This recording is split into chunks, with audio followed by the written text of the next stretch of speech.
Assalamualaikum warahmatullahi wabarakatuh. Saya Koko Pramono. Di sini saya akan membahas pemahaman materi ekonomi Islam. Yang pertama, paradigma ekonomi Islam. Secara teoritas, Islam adalah agama yang diwahyukan Tuhan kepada manusia melalui Muhammad sebagai Rasul. Islam merupakan ajaran ilahi yang bersifat menyatu dan mencakup segala aspek kehidupan. Oleh sebab itu, Islam harus dilihat dan diterjemahkan dalam kehidupan sehari-hari secara komprehensif. Ajaran Islam meliputi akidah, akhlak, dan syariah. Akidah dijabarkan melalui rukun iman. Syariah adalah komponen ajaran Islam yang mengatur tentang kehidupan seseorang muslim, baik berkaitan dengan ibadah maupun dalam bidang muamalah. Sedangkan akhlak adalah ajaran yang mengenai kepribadian seseorang muslim yang taat berdasarkan syariah dan akidah. Ajaran Islam yang menjadi pedoman hidup tersebut bersumber dari beberapa sumber-sumber hukum Islam, yaitu Al-Quran, hadis, ijma, dan qiyas. Paradigma ekonomi Islam adalah gambaran komprehensif dan esensial tentang ekonomi Islam yang bertujuan untuk menjelaskan konsep dengan benar dan teliti sehingga menjadi dasar untuk semua pengadaan, penggunaan, atau kegiatan manajemen sumber.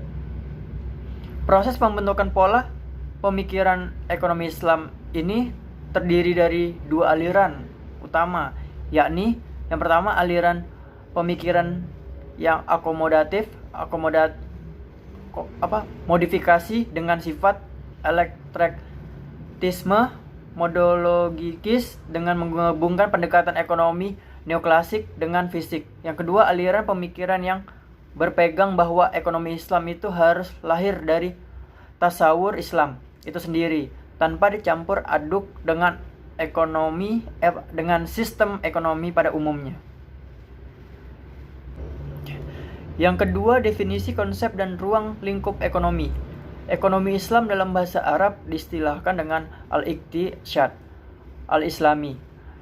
Iqtisyad didefinisikan sebagai pengetahuan tentang aturan yang berkaitan dengan produksi kekayaan, mendistribusikan, dan mengonsumsinya. Ekonomi Islam merupakan ilmu yang mempelajari tata kehidupan masyarakat dalam melakukan kegiatan ekonomi yang meliputi alokasi dan distribusi sumber daya alam yang diimplementasikan berdasarkan Al-Quran, hadis, ijma, dan qiyas sesuai prinsip syariat Islam dalam mewujudkan kesejahteraan umat.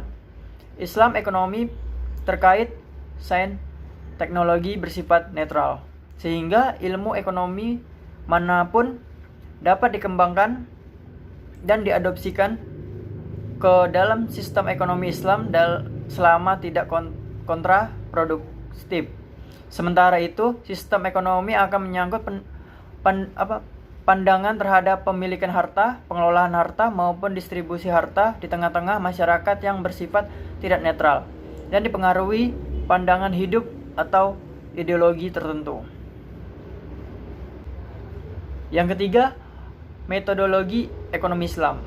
Berbicara tentang metodologi ekonomi Islam, tentunya tidak terlepas dari pemikiran ekonomi Islam. Metodologi pada dasarnya merupakan sebuah standarisasi pada cara manusia dalam membentuk ilmu pengetahuan. Untuk membentuk sebuah metodologi setidaknya dibutuhkan unsur-unsur berikut, kayak worldview, sumber rujukan, objek, metode serta prosedur yang digunakan. Adanya cara teknis untuk membentuk metodologi ekonomi Islam terbagi menjadi dua metode, yaitu metode yang menggunakan pendekatan Islamisasi dan metode yang menggunakan basis legal fikih. Tujuan dibentuk metodologi ilmu ekonomi Islam bukan hanya untuk mencerminkan konsep normatif yang terkandung dalam Al-Quran dan hadis. Selanjutnya, yang keempat, Sistem ekonomi Islam, masalah pokok ekonomi Islam yang tidak terbatas pada persoalan kelangkaan sumber-sumber daya alam dan kebutuhan manusia yang tidak terbatas, tetapi lebih kepada kurang meratanya distribusi sumber daya di antara manusia.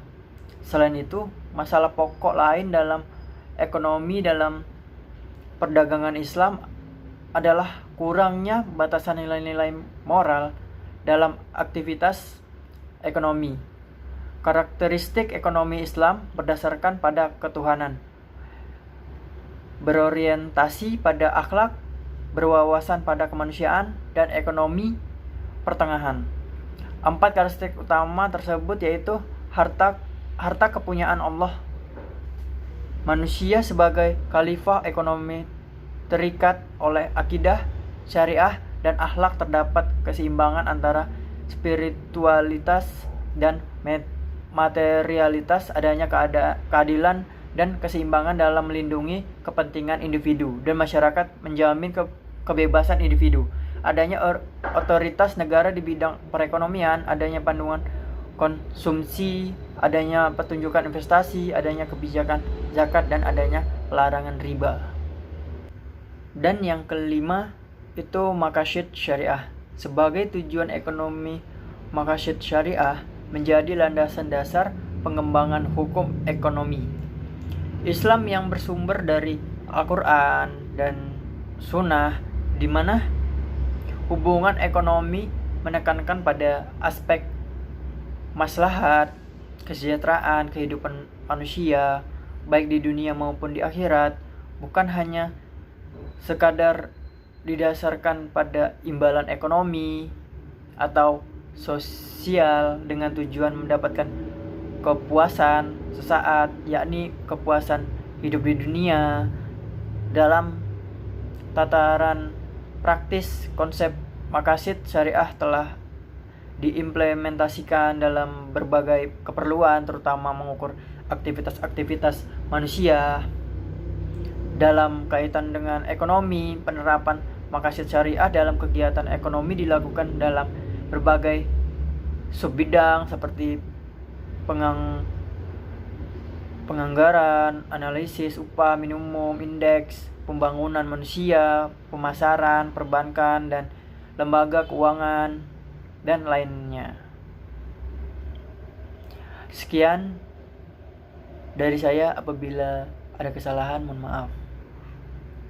Wassalamualaikum warahmatullahi wabarakatuh.